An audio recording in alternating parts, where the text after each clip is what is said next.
So tonight is the fourth in our series of calls about youth mental health. And as I said, this is focusing on big tech and mental illness. And really what we're looking at in this series is how particular corporations, their actions and behavior are driving mental distress. And key among those corporations are big tech, whose purposively addictive algorithms are driving young people to engage with harmful content. We know a lot about how a number of these firms are engaging in practices which are leading to really negative outcomes for young people.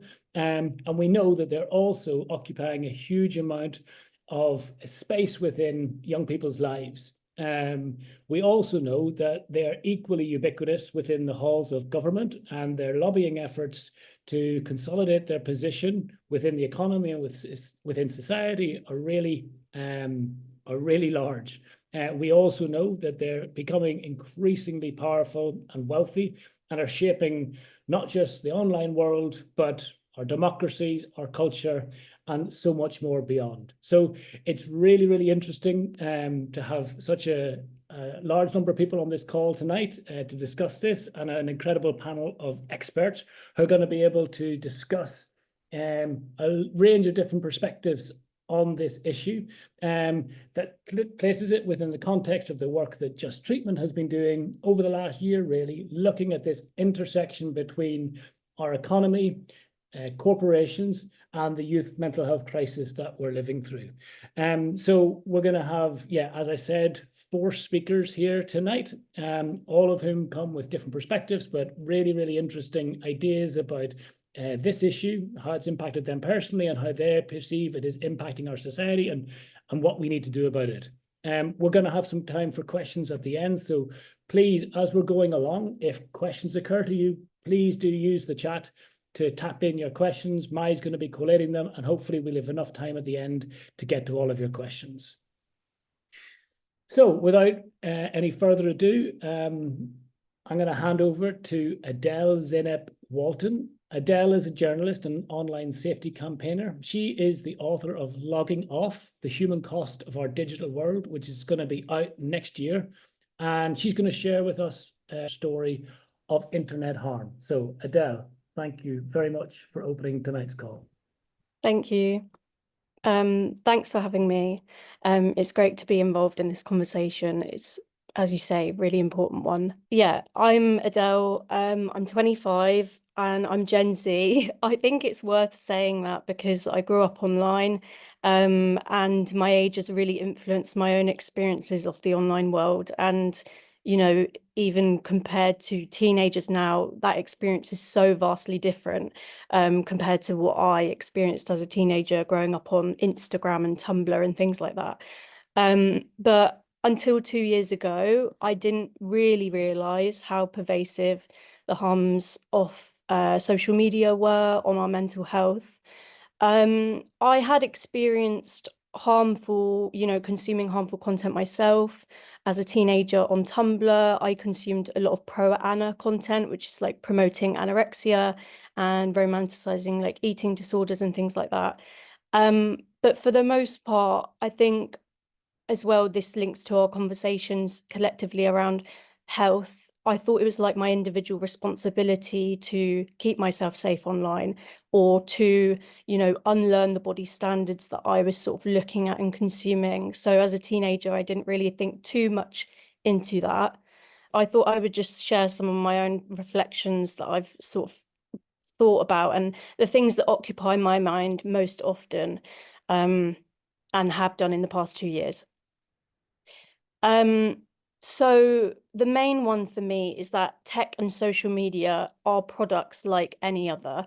And at the moment, I feel like we really, societally, we have this disconnect and this cognitive dissonance that this is an industry, it's a business, and these are products.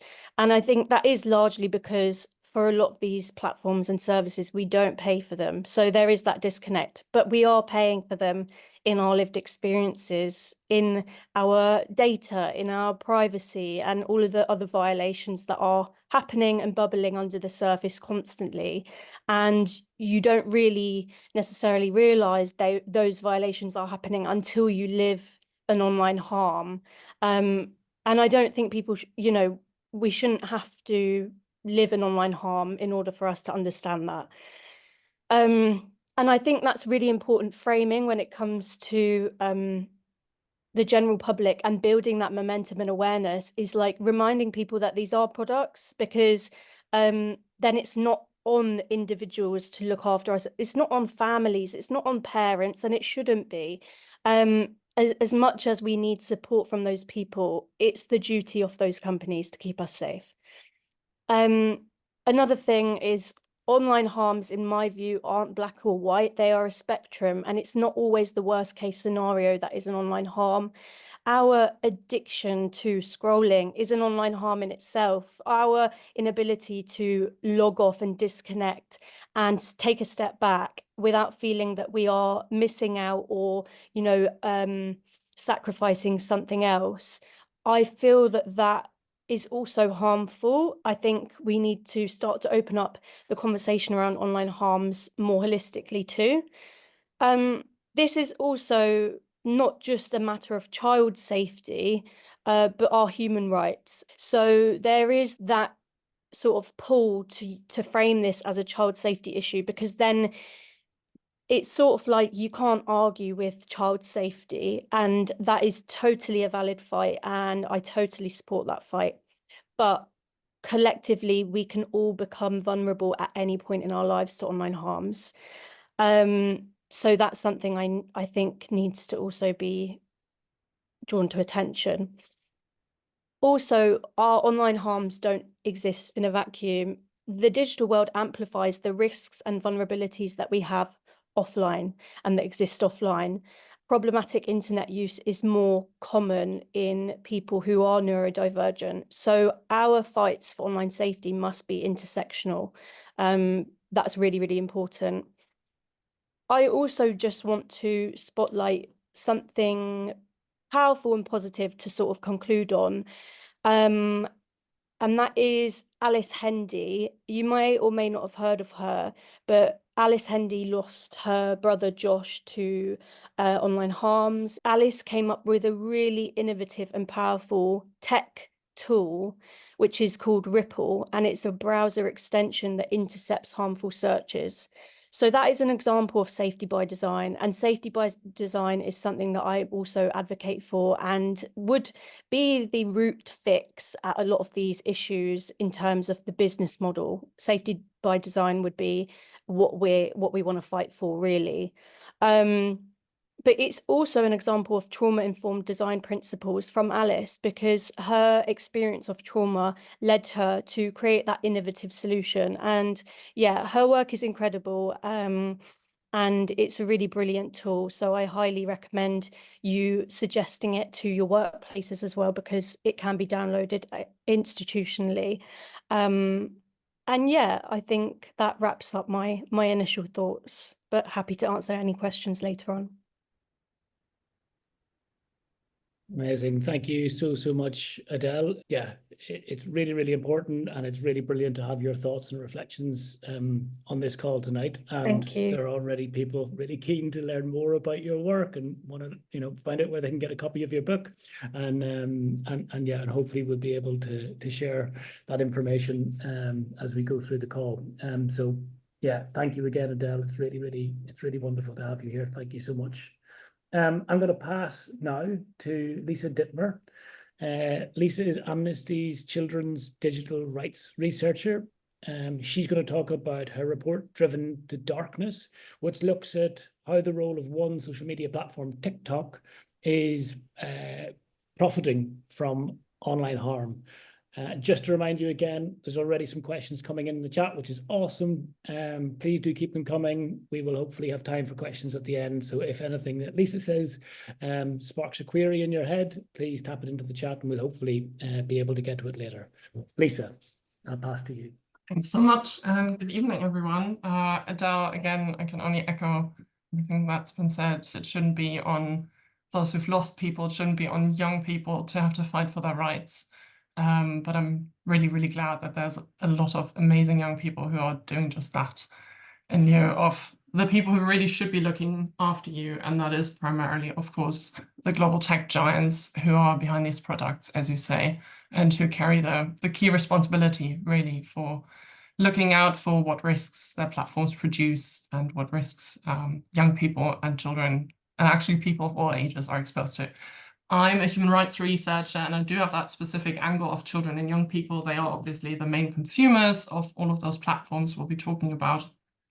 But I will actually echo what Adele said, that looking at big tech regulations simply through the angle of children often falls short of actually identifying the core risks. I'll share a little bit of evidence from my research and maybe go into a little bit of a human rights perspective on what possibly could and should be done. It is a frustrating field. Amnesty Tech has been looking into the harms of algorithmic systems, essentially the recommendations that social media platforms produce for many years.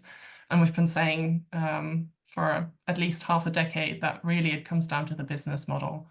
I led research specifically into TikTok, but actually it's an industry-wide problem. It's an industry that obviously makes its money through targeted advertising. That's the core. In effect, they sell ads. That's what they really do. And that's what we often forget. Children globally, and that's worth saying as well, are exposed to these ads, and that in itself is a core problem. But children and young people are exposed to the core harms because they're the core producers. They are the future of all of these platforms that are vying for our attention right now. And TikTok, in effect, we looked at because it is driving a core change in how social media functions. So social media, when I was a young person or a child, was really about connecting with people from the real world. TikTok, of course, led a major change in that its For You feed is all about discovering what's going on in the world out there. You don't have to actually bring your real friends into your experience at all. You sign up to the platform and then you start scrolling through the For You feed and through very quick video suggestions that are made based on your interactions with those videos. So we know that the TikTok For You feed learns who you are and the core of who you are, what in legalistic terms is called sensitive personal information. So things like your health status, what illnesses you might have, all of these things can be inferred quite simply through what you interact with on the platform. The For You feed is incredibly clever, and marketers will call this a huge success, of course, at learning who you are in a matter of minutes, simply by determining which videos you linger on and you actually watch or even rewatch or save or engage with in any other form, and which ones you skip. And that's what we looked at following extensive conversations with children and young people globally. In my project, we also looked specifically at the Global South because actually much of the research on this whole field is done in Europe and in the US. So with comparatively privileged children who often actually are embedded in much better systems already in terms of the existing privacy legislation, and also just in monetary means to access mental health care, etc. So we went to Kenya and the Philippines, which are two countries with some of the highest rates, daily usage rates of social media across all platforms, but particularly TikTok is hugely popular in both countries. They're very young populations, and they're primary sort of tools to access the world right now. And that comes with lots of positives. I do always want to briefly acknowledge that, because I think what's quite toxic in this policy debate right now is that one easy solution, one quick fix that seems to be out there, often propagated by people who are way beyond 18, is to simply, exclude children from that experience, to simply say, oh, we'll prevent them accessing it, and then we'll just expose them to it at 18, and somehow they'll be ready for it because they're 18. Children and young people worldwide do see TikTok, do see Instagram and Snapchat as amazing ways to connect. And in fact, for a lot of the young people we spoke to who struggle with their mental health, they found that TikTok for them was the first platform they could turn to where people would openly talk about mental health struggles. A lot of people, still put massive stigma on mental health discussions, and that's primarily the fault actually of older generations who weren't brought up to talk about this openly at all. And TikTok sticks out because it has attracted huge numbers of young people who very openly discuss mental health. And to many people, that's a positive, right? They find a sense of community, they find others that they can connect to. But then there's the darker side that we dove into, which is that in fact, when you engage with a platform and you start just showing an interest, it doesn't actually take a search at all, just showing an interest in videos surrounding the topic of mental health. And invariably, if you sign up to the platform, some 2 to 4% we found of videos seem to engage with mental health content. So if you start lingering then on these videos and actually engaging with them, what happens is that very, very quickly, the algorithm learns that that is what keeps your attention. And remember, again, it's an ad-driven business. The longer you spend on the platform, the more the platform learns about you, the more targeted ads it can show you, and ultimately, ideally, I guess, sell you products.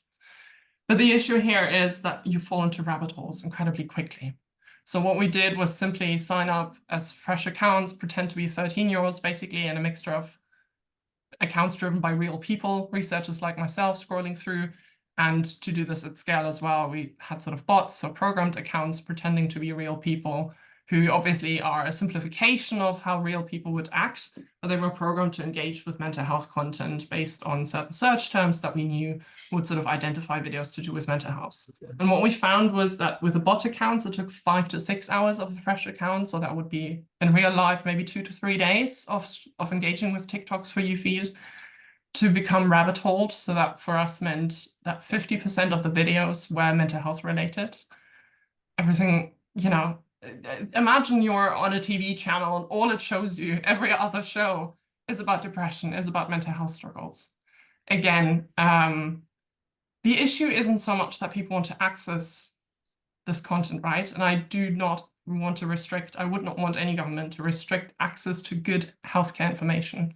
But what our bots and then us in real life encountered, and in fact, just to say this, with real world people scrolling through under the same instructions, it took a maximum of 20 minutes for us to encounter pro-suicide content effectively, potentially deeply harmful content. This was, you know, it's a tunnel view experience of the real world. You end up in a place where TikTok quite literally is all black and dark.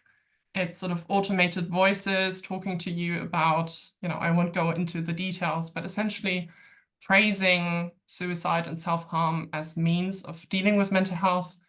It's a combination of people talking about their personal trauma. It's a mixture of people filming themselves in deep distress. And it is outright content, just quite simply giving instructions for how to self-harm and commit suicide. But a large part of what those rabbit holes actually included was sort of somewhere in the gray area. And that's something that regulation really struggles to deal with, right? And here maybe I'll jump into the conclusions on a human rights perspective, what that actually means.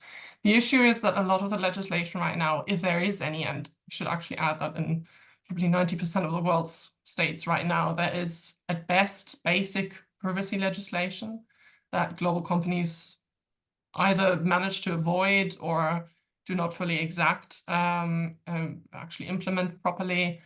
In many ways, it doesn't actually protect children, especially no particular provisions to prevent them from being targeted. And so what's happening right now is that we're sort of trying to pinpoint the worst of types of harm. And so maybe, you know, in the UK, it's now outlawed to promote suicide, and we're going after specific types of content, basically. But what actually is the core issue is that the business model itself is predicated on this privacy violation, understanding us and then shoving as much content as possible basically at us that keeps us engaged in the platform. And I'm not saying that somewhere in TikTok there's someone who, you know, reads me as deeply depressed and decides, oh, let's open the floodgates and just show sort of pro-suicide and romanticization of self-harm content. But the algorithms are built to pick out what keeps us engaged. And we know from our real world interactions with affected young people that unfortunately that's just how TikTok works. And no matter what tools are in place to sort of say, oh, I'm not interested in this content, no matter how hard kids try to use the available on-platform tools that TikTok and Meta and other platforms will tell you are the golden solution, they actually said it just doesn't work. You know, you reset your algorithm. Within days, again, you'll find the same thing just happens over and over again, or you use word filters, but you actually find that, you know, those people who share this kind of content are very good at knowing what the content moderation filters will pick up on, and so they might use code words. No matter what, the feed ends up back in the same rabbit hole. And so I think we actually need to tackle the addictive design itself. We need to tackle the core harm, which is this personalization engine, which really is a manipulation engine. And actually basically ban the use and abuse of this highly personal data for the sole purpose of keeping us on those platforms to sell yet more ads. So really this privacy angle that's been overlooked for far too long because it feels maybe a bit remote, it feels less tangible, but actually it's really, really fundamental to addressing the core harm of this business model. And Adele actually put it really well, is at its fundamental foundation, it is just another product. And we've agreed as a society to regulate any other product. It's just that these products have grown, the companies have grown so fast, they've got outsized influence, and they're very, very successful at now telling us that they are somehow a core infrastructure that cannot be touched and that regulators just don't understand well enough. No, fundamentally, they must abide by respect for human rights, just as any other company with that kind of global influence. And they are fundamentally asked to do so much better. But I do think that politely asking just won't get us there. So regulation, I guess, is the next step. But I'll leave it at that so that we can get into a discussion. I know I've already gone over time slightly, and I'm really excited to hear from our other speakers. Thank you. Thank you so much, Lisa. So much to reflect on that. And I think hopefully we'll have time later on to do so, but really powerful learnings from your research, really scary pieces of evidence there. And yeah, lots to unpick, both about the business model and what we do about that, but also I think the global inequality element is something that's just really, really important to profile as well. Okay, thanks so much. I'm gonna now, with great delight, pass to Grace. Grace is one of Just Treatment's youth mental health leaders, and Grace is going to speak to us today about the experience that she's had with online harm. Grace. Hello, everyone. I'm Grace Ansell. I'm one of Just Treatment's youth mental health leaders. I'm going to be talking about my experience of online harm. My personal experience is I'm going to be talking about my experience with mental illness, and I suffered from severe mental illness for about 10 years, and it began with a diagnosis of anorexia nervosa when I was 13. I'd suffered in silence for a couple of years before that until I received my diagnosis, but I think that the reason this is all relevant is I grew up being 21, I grew up in, this crazy world of social media, and, where social media just dominated like my whole teenage years. And these, platforms like Instagram and TikTok and Snapchat, where they're all, pushing this algorithm that highlights these unrealistic beauty standards. And yeah, so I think I can't blame, I can't say that my reason for, developing anorexia was solely based on social media, but I would say it was a really big influence. I remember being just constantly obsessed with all these beauty standards that I saw online when I was growing up, and thinking that I needed to achieve this unrealistic standard, trying to attain the unattainable. And yeah, it was a really, I think, really big influence for not only my eating disorder, but also my OCD that developed as well. So yeah, growing up, I think social media was a really, really big influence. And yeah, I think there needs to be more responsibility on these platforms, because I think obviously these platforms are pushing these algorithms that, that they're going to profit from. But I think there's not enough responsibility taken on how these are affecting young people and just everyone in general, to be honest. obviously a lot of young people are using social media, and they're very vulnerable. I think at the age of, when I was at 12, which is when I first really started using social media, I was very, very vulnerable to all of these, unrealistic standards. And it was just a really big influence in my life. And I think there's not enough responsibility taken. And yeah, I just think, I don't want to say all of like the negatives without highlighting any positives. I think as I've grown up as well, I think there's been more of a realization of how the harms that can come from these social media companies. And I have seen a big shift, and I do want to highlight that. I've seen a lot of people notice, these unrealistic standards and like lifestyles that are highlighted, and a lot of people are trying to shift social media from pushing that to pushing more realistic standards, and I think that's really positive. So I do want to highlight that. But yeah, I just think that growing up, social media has been a really big influence on my mental health, and a lot of people I know as well. So yeah, that's pretty much what I wanted to talk about today. Nice. Thank you so much, Grace. It's really, really great to hear your perspective on this. I'm really appreciative of what you've shared about what you've been through. And I think, yeah, knowing you from the work that you've been doing with us, I'm really excited about the contribution you're going to keep making to the campaigns we're developing on this issue. And yeah, I think you highlight a lot of the things that are going to be really complicated. Maybe we'll pick up it in the conversation around how you balance effective regulation and oversight of these technologies without losing some of the things that are brilliant and life affirming and wonderful about them. So it's going to be hopefully something we can come back to whenever we're having the questions later on. So thanks again, Grace. Okay, I'm going to pass across to our final speaker, Catherine. Catherine is from Behind Our Screens.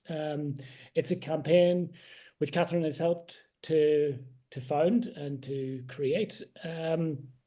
And it is focused on centering those who have had experience of online harm in many of the decisions that need to be taken about how we hold them to account and how our regulatory systems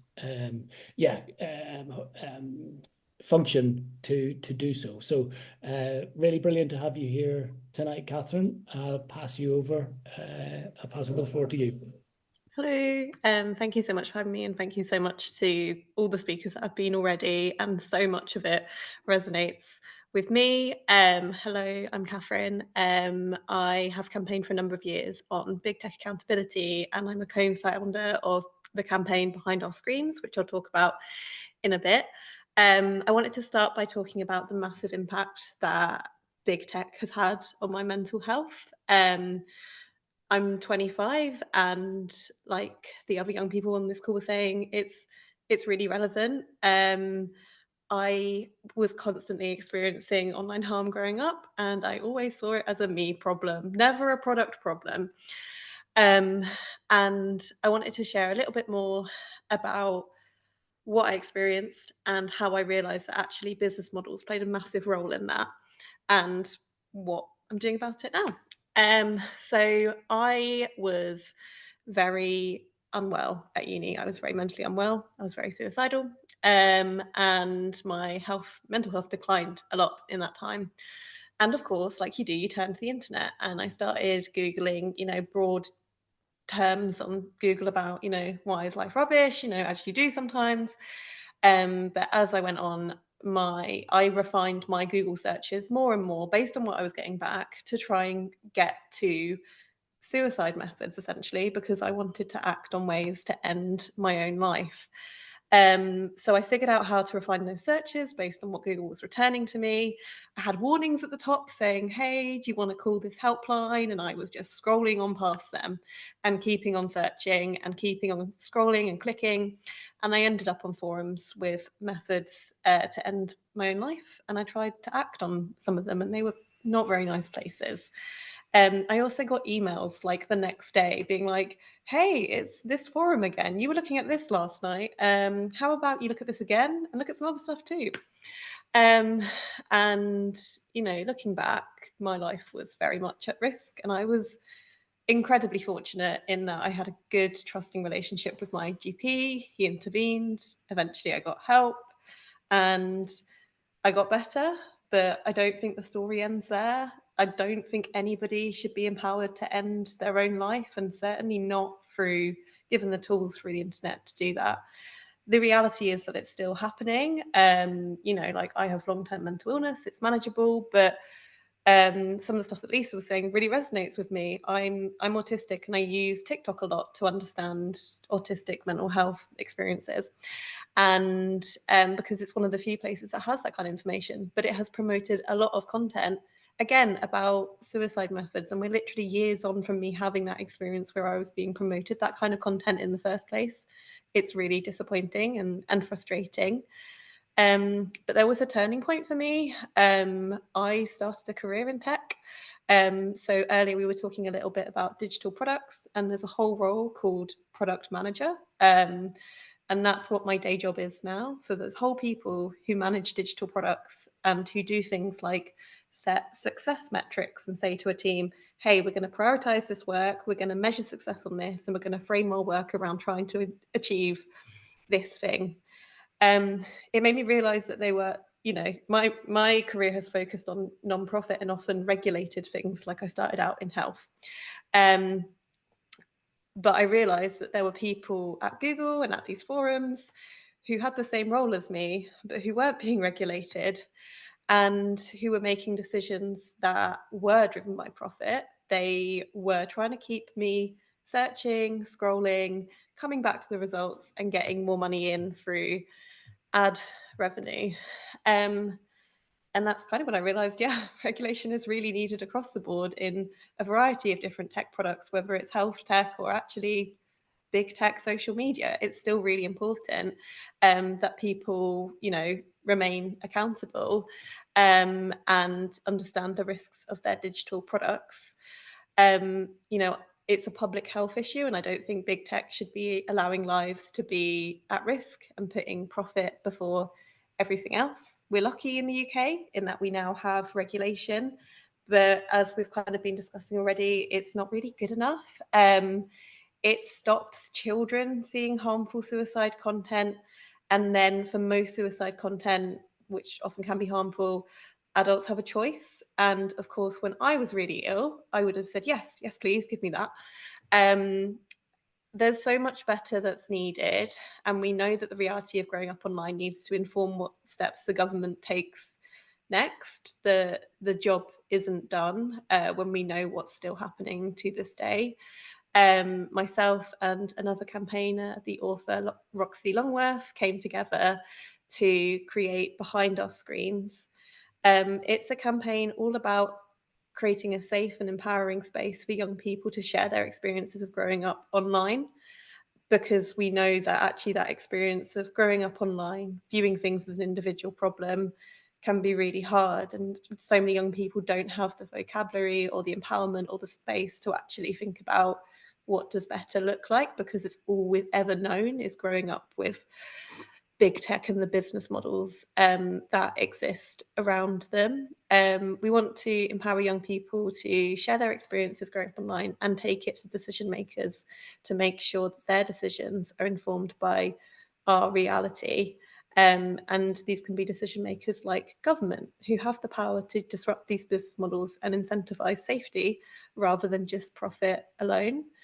In terms of where we're at with the campaign, I'll put a link to the link tree in the chat. We're focusing on how we can launch our campaign in ways that appeals to a range of young people, including those who aren't empowered to take part in conversations like these right now. Because the reality is, several years ago, before I started my career, I internalized everything, which in turn had a really bad impact on my own mental health. And it's really important that actually we empower our generation to be able to start taking part in these conversations. We're really keen to find people who are interested in our work and want to contribute to our campaign. We're at a really exciting and kind of growing time. So do check out our website, which I'll put in the chat, and the Get Involved section to see how you can help us. And yeah, I'll hand back over to Just Treatment, who are chairing the questions. Thank you so much, Catherine. It's really interesting to hear your take on this. I'm so pleased you were able to have that relationship with your GP and to get the help that you needed when you needed it.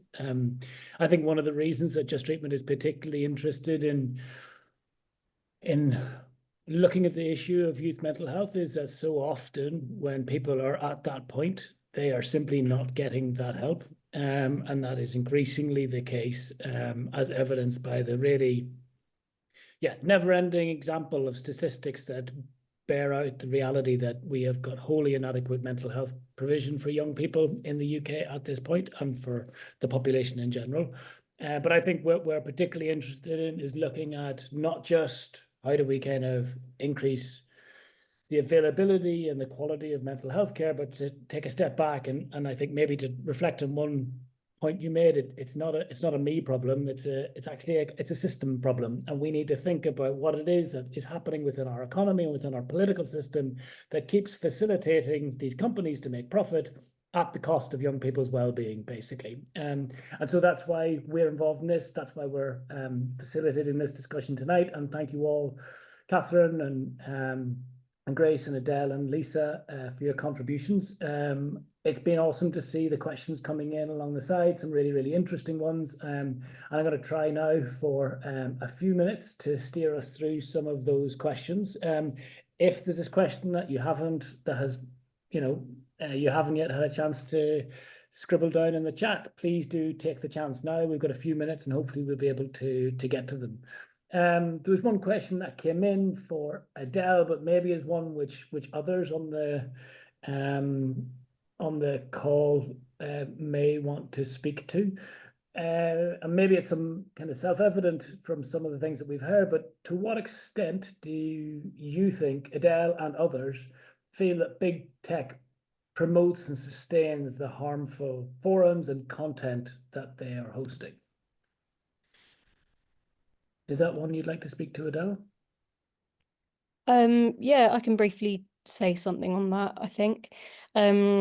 Well, Google, the search engine, obviously profits from, this particular suicide forum being readily available and accessible to its users. But I mean, Amazon is another culprit in this conversation, despite the fact that bereaved families, a number of bereaved families, not just one, have written to Amazon with lawyers and legal support to say that they've lost loved ones because of this substance, with even some of the reviews promoting the use of that substance for the purpose of suicide and self-harm.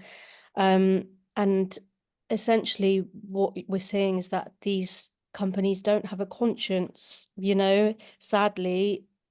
Profit is the only language that they speak.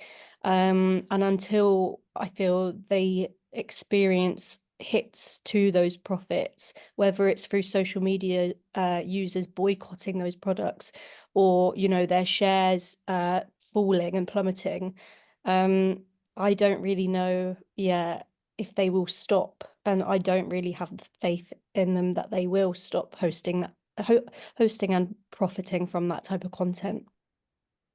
Thank you, Adele. And maybe we'll come on to that second part to your answer in a moment. Catherine, do you want to come in on that? Yeah, just to draw a parallel with physical spaces, if you had, say, for example, a physical space like a theme park that was causing the deaths of lots of people, lots of deaths were happening there, they would be held to account for that legally and also financially. They'd be fined, and yet we don't necessarily see that with online spaces. And yet that's just something that we'd assume that, okay, yeah, if physical spaces were causing that, then we would, you know, hold those places to account. But we don't necessarily have the same culture of doing that for online spaces right now. But I hope that one day we do, because I don't know why there isn't that parity there right now. Thanks so much, Catherine. Lisa, you... Yeah, I mean, maybe just super briefly, someone asked a similar question in the chat, which was sort of, you know, are they neutral platforms? And if people want to access that stuff, who are they to stop them? I think that's a key part of the narrative, actually, that big tech has so successfully spread for so many years, that they are just neutral platforms. They're just allowing us to freely express all of ourselves. And that's simply fundamentally no longer true. Social media platforms curate what we see. Google is not just a neutral index. It's not just, you know, an endless log of what gets historically put up on the internet. All of those are curation decisions. And if those platforms very, very actively, they employ psychologists to better understand what keeps us on the platforms, right? TikTok isn't even subtle about it. They advertise to their marketers that they're proud that Gen Zers spend less time listening to podcasts and more time on TikTok. Those things, you know, they don't even bother hiding it. They are very open and saying, we want people to be on this platform as much as possible. Young people are the future. Young people are future consumers. The more time they spend on there, the more money they're eventually basically going to spend through our platform. It is unfortunately that in our face. And speaking operationally as a researcher who sometimes does get to discuss with Meta, TikTok, and other platforms, the issue is often that, yes, they employ ethics counselors. Yes, they have youth boards that are meant to sort of help facilitate productive discussions, but these are often completely divorced from the actual product teams that they then employ to, you know, make sure that the money keeps flowing and the platform keeps growing in terms of use, in terms of daily use, etc. So all of that doesn't help. All the lovely policy teams don't help unless you actually implement that in how your product functions. And that's what Catherine would tell you as a product manager. That's where it really comes in. But that's the fundamental issue, that those conversations are completely divorced from each other.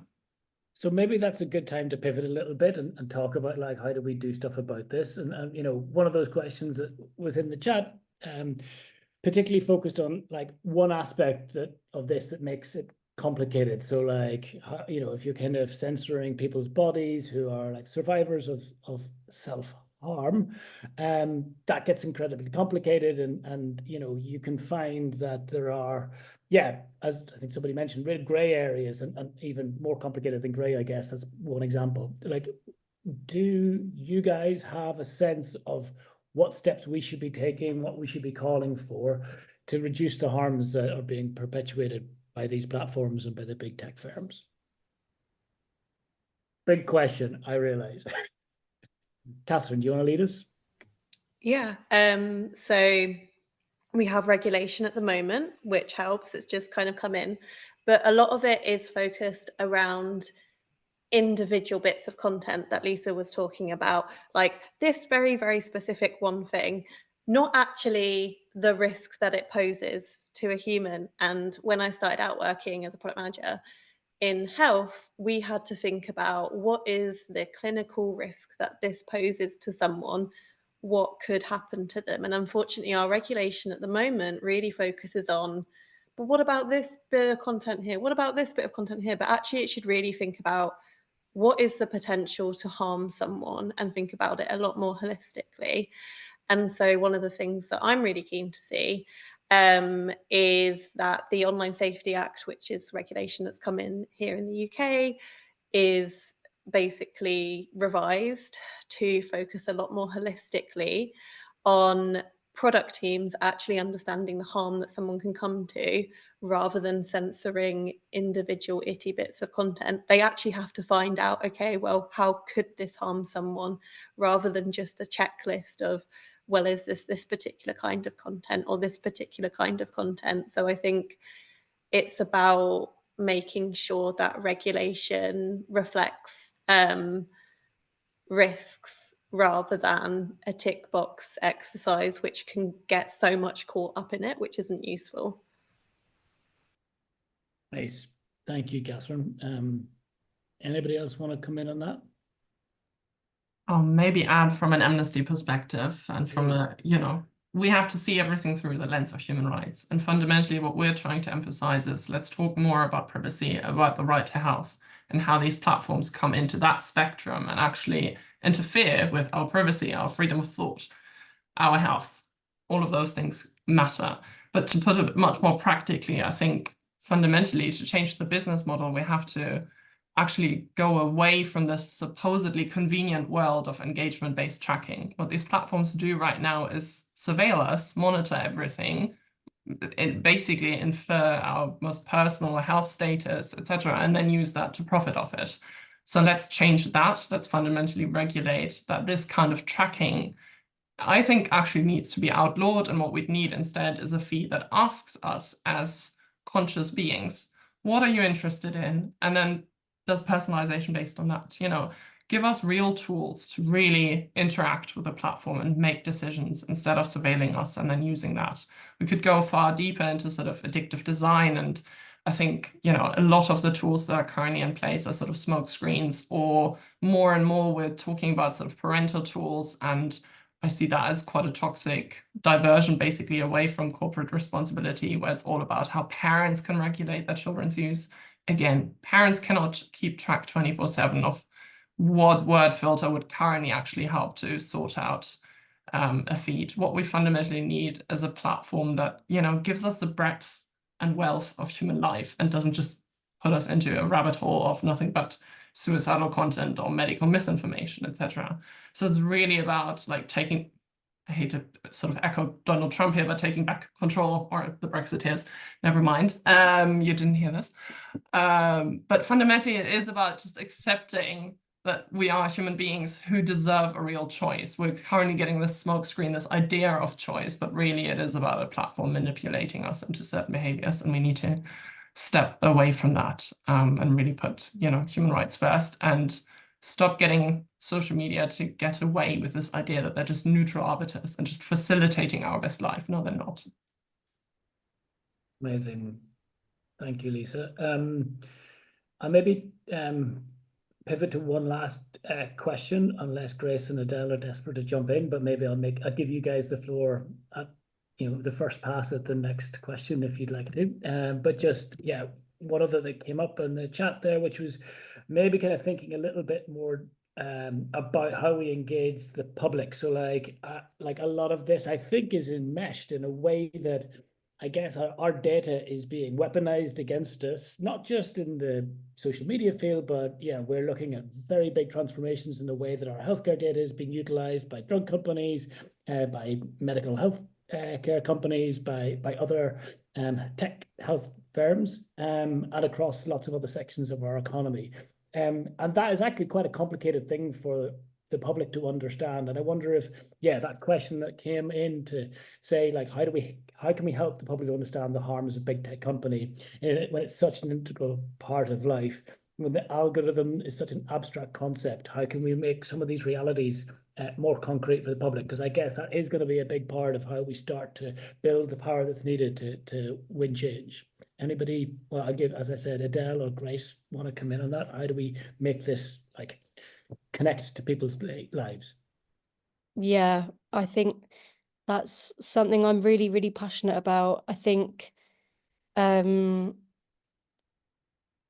human stories, I think tech has been too limited to, the jargon, the stats, the data, and that turns people off. I've had some bits of media training, and as a journalist as well, I am biased, but telling human stories is fundamental for people to build that empathy and connection and, understand what the lived impacts are of these things like the algorithm. It's all well and good talking about the algorithm, but until you understand that this predatory algorithm is causing young people to be drawn towards, content that promotes self-harm and suicide, you don't really understand quite what addictive design actually means for people's real lives. So I'd say human stories.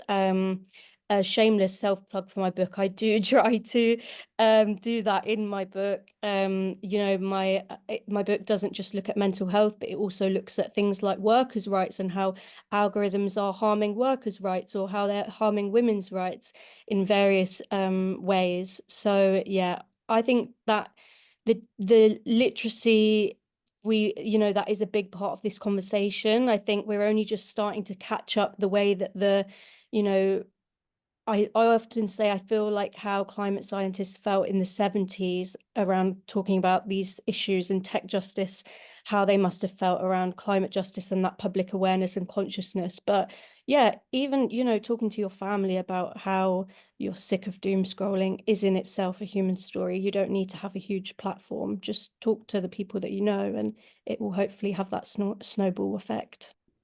Amazing. Thank you, Adele. And I think that a lot of that chimes with our Just Treatment's understanding of how we win change. Like, it has to start with the human, it has to start with the story. We've done a lot of work on intellectual property rights in the pharmaceutical industry, and you don't lead by talking about the WTO trade related aspects of intellectual property rights agreement. When you're talking about that, you talk about the kids that can't get the drug that's going to save their life. Grace, is there anything you'd like to chip in on before we close?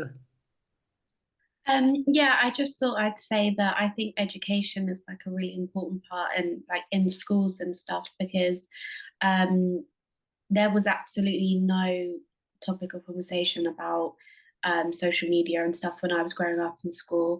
And obviously, like, it was a massive influence on everyone there. And, you know, yeah, I just think talking, and not only to like students about, you know, the harms of these big tech companies, but also like the parents as well, would be like a really helpful way to help, really, I think. 100% accurate. And I think, you know, as a parent, like, that's something that I do not understand this well enough to understand how I'm going to deal with this whenever my kid gets old enough to have a smartphone. So I wholly agree with that. We're going to wrap up there. It's 9 o'clock. My final spiel will hopefully be done before it ticks to 9:01. Thank you all so much for joining tonight. To everybody that's here, that's stuck with us, really great to have you and the conversations that we've had. Thanks so much to the speakers. It's been really fascinating listening to you.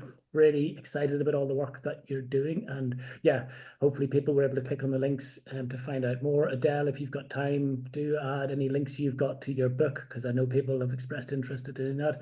And please, if you're interested in learning more about Just Treatment's work on this, yeah, I will share a link in the chat right now, hopefully, which should take you through to a petition sign-on where you can get onto our mailing list and learn more. Thanks as well to JRCT and to Luminate, who is supporting this work. It's so important that we're having these conversations.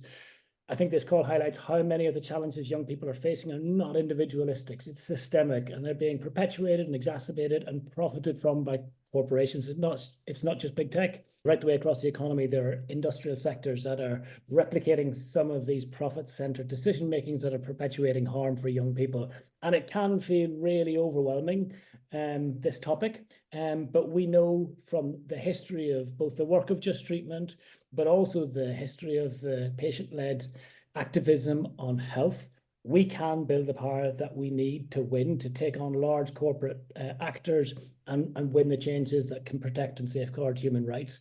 And we won't win these changes until we force that change to come. So we're building up to a launch of a new campaign focused on these corporate drivers of young people's mental health distress and the failure of our government to tackle it. So please do click the link, get involved. In addition, if you're interested, if you've had personal experience of this, if you work within the sector and you'd like to contribute and find out more, please do, particularly if you're under 30. Please do get in touch. Mai is hopefully going to share their email address in the chat, and they're leading on this work for us. I promised to do this before it ticked to 21:01, and it's now 21:02. So I'll stop by saying a final thank you all for joining. It's been really interesting, and I look forward to working with you all as we build this campaign over the coming months and years. Thanks so much.